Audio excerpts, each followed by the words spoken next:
A doença de Parkinson é a segunda doença neurodegenerativa mais comum, ficando atrás somente da doença de Alzheimer. Classicamente reconhecida pelos seus sinais como tremor e rigidez, a doença é muito mais complexa, envolvendo alterações em diversos sistemas. Quando é diagnosticada, a doença já vem se desenvolvendo por anos e até mesmo décadas. Vamos entender melhor a doença de Parkinson no Fisiologia Humana.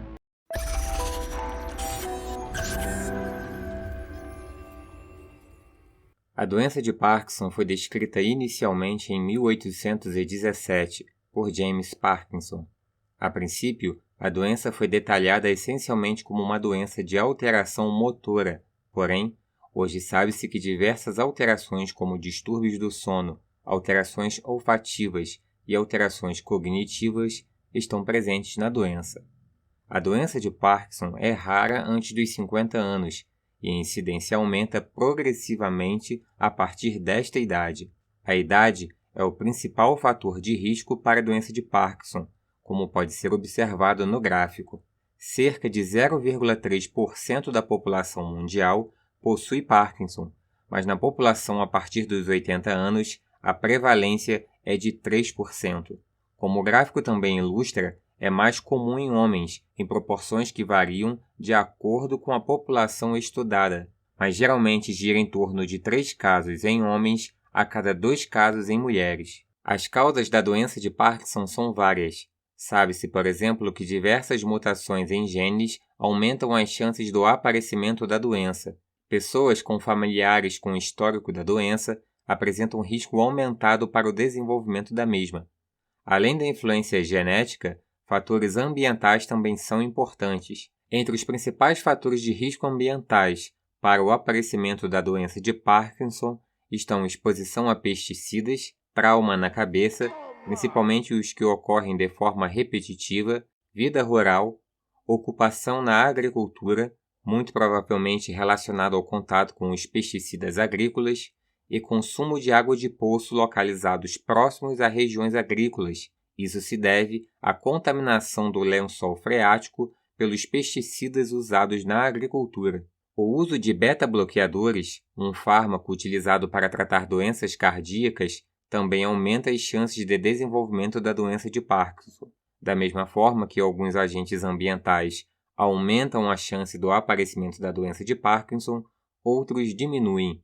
Entre os fatores ambientais que diminuem o risco para a doença de Parkinson está o consumo de café, o uso de anti-inflamatórios não esteroides, o cigarro, o uso de bloqueadores de canal de cálcio, também usado para o tratamento de doenças cardiovasculares, e o consumo de bebidas alcoólicas. Assim, a doença de Parkinson é multifatorial, com fatores genéticos e ambientais interagindo e interferindo no surgimento da doença. Os sinais clássicos da doença de Parkinson são desencadeados por lesões no sistema nervoso central, sendo a mais bem estabelecida delas a perda de neurônios na substância negra. A substância negra é formada por um conjunto de neurônios localizados no mesencéfalo, uma região do tronco encefálico. Esses neurônios são abundantes em uma molécula chamada de neuromelanina, o que lhes conferem a coloração negra. Os neurônios desta região são dopaminérgicos, ou seja, utilizam dopamina em seus processos de comunicação. A substância negra é importante no controle do movimento dos olhos, no planejamento motor, que é o planejamento do movimento, no sistema de recompensas, que é a busca por atividades que geram recompensas positivas, como o prazer, aprendizado e nos mecanismos que levam ao vício. Outra característica marcante da doença de Parkinson é o acúmulo intracelular de uma proteína chamada de alfa-sinucleína. Tanto a morte de neurônios na substância negra como o acúmulo de alfa-sinucleína não são alterações exclusivas da doença de Parkinson, mas quando ocorrem juntas, são muito características desta doença. Nos estágios iniciais, a perda de neurônios dopaminérgicos está basicamente restrita à substância negra, mas conforme a doença progride, esta perda fica muito mais disseminada. A alfa-sinucleína é uma proteína cuja função não é completamente compreendida. mas provavelmente é importante para os mecanismos de sinapse, atividade mitocondrial e tráfego intracelular. Na doença de Parkinson, a proteína alfa-sinucleína não é formada adequadamente, tanto em decorrência de fatores genéticos ou exposição a fatores ambientais, ou ainda devido à associação de ambos os fatores. Estas proteínas mal formadas, que são ditas mal enoveladas, tendem a grudar uma nas outras, formando agregados proteicos insolúveis e que se acumulam nas células. O acúmulo de proteína alfa-sinucleína se dá em neurônios de diferentes partes do cérebro, e esse acúmulo de alfa-sinucleína forma estruturas chamadas de corpos de Lewy. A formação de corpos de Lewy inicia-se em neurônios do tronco encefálico e em neurônios do sistema olfatório. Conforme a doença progride, os corpos de Lewy são encontrados em outras partes do cérebro, principalmente em regiões do sistema límbico. As células do cérebro possuem atividade proteolítica, ou seja, capacidade de degradar proteínas que não são mais necessárias. No entanto, esses agregados são particularmente difíceis de serem quebrados, e com o envelhecimento, a capacidade proteolítica das células cerebrais diminui. Os corpos de Lewy não ocorrem somente no cérebro, sendo encontrados também na medula espinhal, no plexo cardíaco, no nervo ciático, em nervos cutâneos e em nervos do sistema entérico, onde estão os neurônios que controlam as atividades do intestino. O fundamental sobre os corpos de Lewy é que estes são tóxicos para as células, levando à morte celular. Os agregados de proteínas alfa-sinucleína possuem a capacidade de se propagar e induzir a agregação de mais proteínas alfa-sinucleína. Funciona da seguinte forma: os agregados da proteína alfa-sinucleína são transportados através dos neurônios e liberados no espaço extracelular, onde pode então ser captados por novos neurônios. Quando esses agregados entram no neurônio, eles possuem a capacidade de induzir que as alfa-sinucleínas presentes neste novo neurônio se agreguem também. Um verdadeiro cavalo de Troia. Assim, um pequeno número de neurônios acometidos inicialmente vai espalhando os agregados por mais neurônios, que irá induzir a agregação de mais proteínas, e conforme a doença avança, mais este processo se intensifica. A disfunção mitocondrial também é um elemento fundamental na patologia da doença de Parkinson. Tem-se observado que a disfunção mitocondrial e a agregação de alfa-sinucleína são eventos que exacerbam um ao outro. Pequenas quantidades de alfa-sinucleína está presente nas mitocôndrias, mas o acúmulo desta proteína no interior mitocondrial leva ao estresse oxidativo, o que, por sua vez, induz o processo de agregação da alfa-sinucleína. Além disso, a disfunção mitocondrial leva ao metabolismo alterado das mitocôndrias, o que leva ao acúmulo de espécies reativas de oxigênio, que, por sua vez, são tóxicos para as células. Essas alterações mitocondriais colaboram para o déficit energético celular, o que causa a degeneração dos axônios neuronais. A neuroinflamação também é outro evento central da doença de Parkinson. Sabe-se que os agregados de alfa-sinucleína induzem a resposta de células imunes, cuja atividade, por sua vez, pode levar à maior produção dos agregados. Assim, os dois sistemas se retroalimentam, com os agregados levando a maior neuroinflamação e vice-versa. As principais células que são ativadas e induzem a neuroinflamação são os neurogliócitos. Portanto, em um panorama geral, na lesão neuronal temos o seguinte: as proteínas alfa-sinucleína formam-se de maneira inadequada, levando à sua agregação. Estes agregados são capazes de serem transmitidos para outros neurônios através da transmissão pelas sinapses, o que garante a disseminação da doença. Isso já foi observado, por exemplo, quando corpos de Lewy foram extraídos de pacientes com doença de Parkinson e inoculados em cérebros de macacos e camundongos saudáveis, que posteriormente desenvolveram a doença. Mas por que os neurônios são prejudicados por esses agregados? Bem, dois são os motivos principais. Os agregados causam disfunção mitocondrial, o que leva ao acúmulo de espécies reativas de oxigênio dentro da célula, bem como alteração no controle dos níveis de cálcio. Tudo isso faz com que as mitocôndrias ativem as vias das caspases, que é um tipo de resposta que leva à morte celular. Além disso, Os agregados induzem a resposta inflamatória de células inflamatórias neurais, os neurogliócitos. A neuroinflamação contribui diretamente para o mau funcionamento e morte dos neurônios. Mas por que os pacientes com Parkinson apresentam os característicos sinais de alteração motora? Vamos entender melhor. A substância negra do mesencéfalo é um dos constituintes de um componente fundamental do controle de movimentos, os núcleos da base. Em conjunto, essas estruturas se intercomunicam intensamente e, além disso, possuem também extensas conexões com outras estruturas neurais. Para que os movimentos ocorram de forma coordenada, é necessário tanto sinais excitatórios, que estimulam o movimento, e sinais inibitórios, que inibem o movimento. Os neurônios dopaminérgicos da substância negra possuem função excitatória sobre o movimento. Com a morte destes neurônios, sinais inibitórios começam a prevalecer, dificultando o movimento. Isso, por exemplo, explica a bradicinesia, que é a dificuldade de iniciar os movimentos, uma das características mais evidentes da doença de Parkinson. Alterações da atividade cerebelar e alteração da comunicação do cerebelo com os núcleos da base são importantes no tremor observado nos pacientes com Parkinson. Clinicamente, a doença de Parkinson é definida pela presença de bradicinesia e pela presença de pelo menos um sinal de alteração motora, como tremor de repouso ou rigidez. Os sinais motores são usualmente assimétricos, ou seja, um dos lados do corpo do paciente é mais afetado pela doença. A doença surge geralmente próximo aos 60 anos de idade, mas pode ocorrer antes e depois desta faixa etária. Apesar de ser uma doença classicamente associada a alterações motoras, outras manifestações ocorrem frequentemente, como distúrbios do sono, alterações cognitivas, alterações do humor, hipotensão postural, constipação, hiposmia e dor.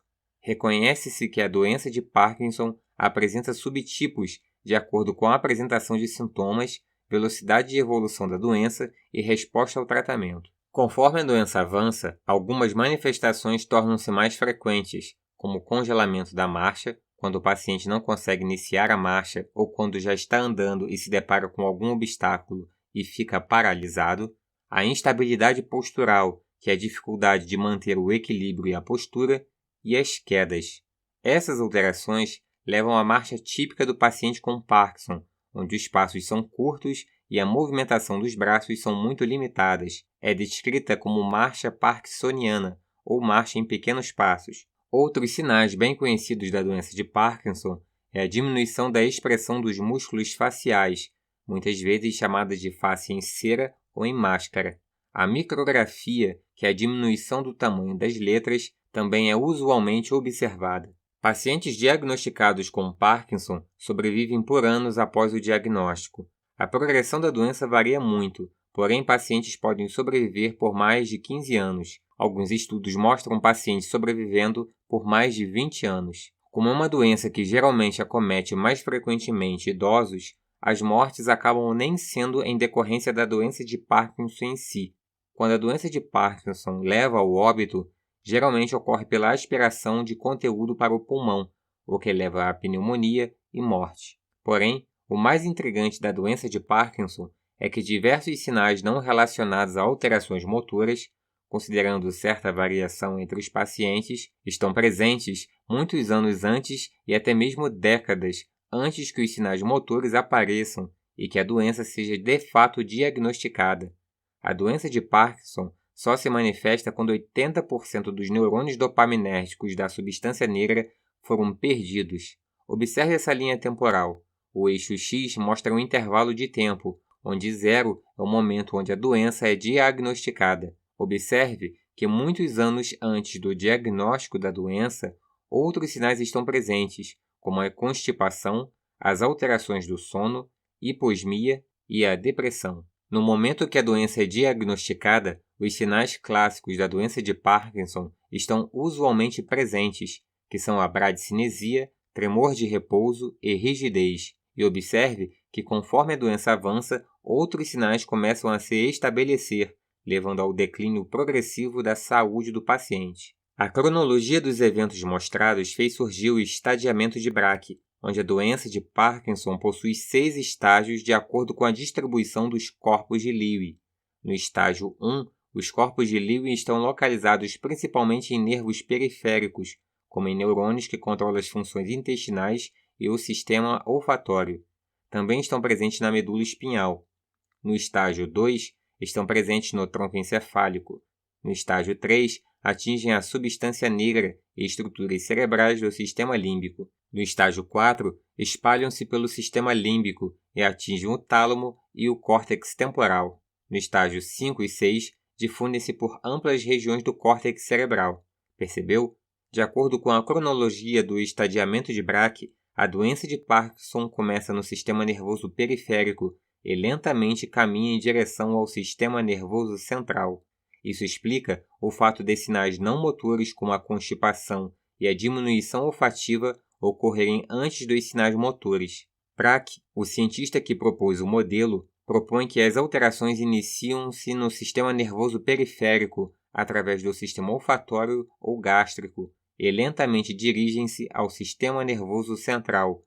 Como já vimos, os agregados passariam de um neurônio para o outro através das sinapses até atingirem o cérebro anos depois. Este modelo é um indicativo que a doença de Parkinson tem início com a ingestão ou inalação de substâncias que provoquem a doença, o que está de acordo com a maior incidência de doença de Parkinson em indivíduos expostos à inalação de pesticidas agrícolas ou à sua ingestão através de água de poço de regiões agrícolas. Isso também ajudaria a explicar os benefícios preventivos do café e do cigarro, já que estes podem mudar a microbiota intestinal, que é o conjunto de bactérias que habitam o intestino, o que diminuiria a inflamação intestinal. Isso, por sua vez, está de acordo com a análise de fezes de pacientes com doença de Parkinson, onde o perfil de bactérias é diferente de pessoas da mesma idade sem a doença.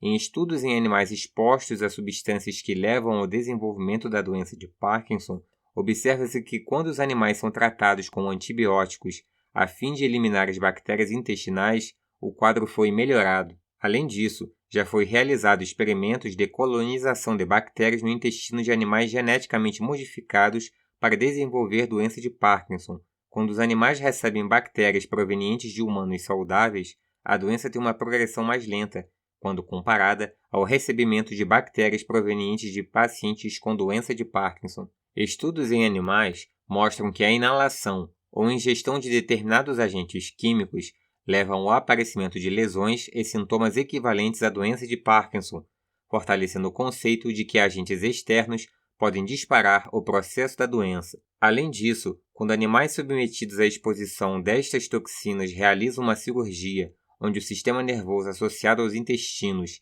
é desconectado cirurgicamente do sistema nervoso central, a doença não se desenvolve. Estes dados são também suportados por achados em humanos, onde verificou-se que indivíduos submetidos à vagotomia, cirurgia onde o nervo vago é cortado, são menos propensos a desenvolverem a doença de Parkinson. Assim, a doença de Parkinson não é uma doença exclusiva do sistema nervoso central, mas uma doença que se inicia perifericamente e que se manifesta clinicamente muitos anos após, quando atinge o sistema nervoso central.